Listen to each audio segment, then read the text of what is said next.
جب پوچھا گیا حضور یہ قربانیاں کیا ہیں، فرمایا تمہارے باپ ابراہیم کی سنت ہے، اور فرمایا کہ ان کو خوش دلی سے اللہ کی راہ میں قربان کرو۔ قیامت کے دن یہ اپنے بالوں کے ساتھ، اپنے سینگوں کے ساتھ اور اپنے کھروں کے ساتھ آئیں گے، اور یہ بھی ارشاد فرمایا کہ کل پل صراط پر یہ سواریاں بن کے تمہیں پل صراط سے پار لگائیں گے۔ اور جب قربانی کے لیے کوئی شخص جانور خوش دلی کے ساتھ رضائے الہی کے حصول کے لیے ذبح کرتا ہے تو اس جانور کا خون زمین پر گرنے سے قبل یہ عمل قبول کر لیا جاتا ہے۔ اور یہ بات بھی ذہن میں رکھیے گا کہ ایام نہر یہ 3 دن جو خون بہانے کے ہیں، 10، 11 اور 12 تاریخ، ان ایام میں آپ جو بھی عمل کریں، نماز پڑھیں اور دیگر صالح اعمال کریں، بہت قابل قبول ہیں اور اللہ ان کو قدر کی نگاہ سے دیکھتا ہے۔ لیکن ان ایام میں جو سب سے زیادہ اللہ کو محبوب عمل ہے وہ راہ خدا میں خون بہانا ہے، قربانی پیش کرنا ہے۔ تو قربانی کا کوئی اور متبادل نہیں ہو سکتا۔ کچھ لوگ یہ فلسفہ ان دنوں کے اندر بیان کرتے ہیں کہ 20-50 ہزار کی قربانی کرنے کی بجائے اتنے اگر کسی غریب کو دے دیے جائیں تو اس کے 2-3 مہینے خیریت سے گزر جاتے ہیں، اور وہ گھر کے اندر جو ہے وہ ضرورت کی چیزیں ڈال لے تو گوشت تو 2-4 دن کے اندر کھایا پیا جاتا ہے، ختم ہو جاتا ہے۔ لیکن اگر اتنے پیسے کسی غریب کے گھر دے دیے جائے تو یہ اچھی بات ہے۔ تو اسلام کب اس عمل سے روکتا ہے؟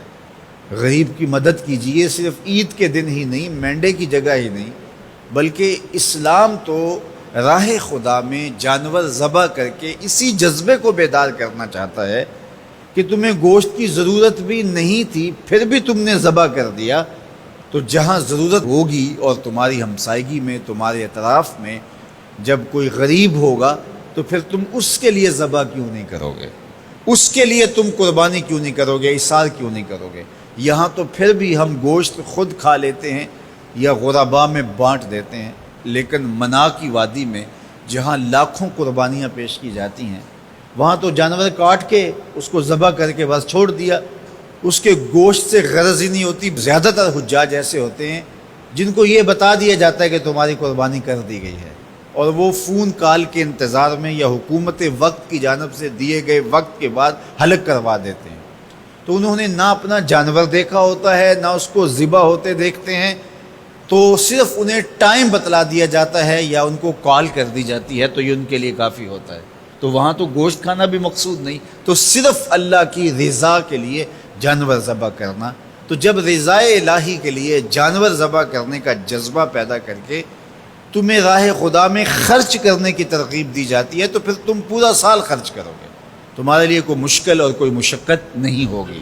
لیکن اگر تم جو ہے وہ اس جذبہ خیر سے نور حاصل نہیں کرو گے تو پھر تمہیں یہ دولت نصیب نہیں ہوگی۔ تو سب سے افضل عمل ان 3 ایام کے اندر جو بتایا گیا وہ یہی ہے کہ راہ خدا کے اندر خون بہانا ہے۔ اللہ کے محبوب علیہ الصلوۃ والسلام کی خدمت میں جو ہے وہ مینڈے لائے گئے جو چتکبرے تھے، اور حضور علیہ الصلوۃ والسلام نے اپنے مبارک ہاتھ سے ان کو ذبح کیا۔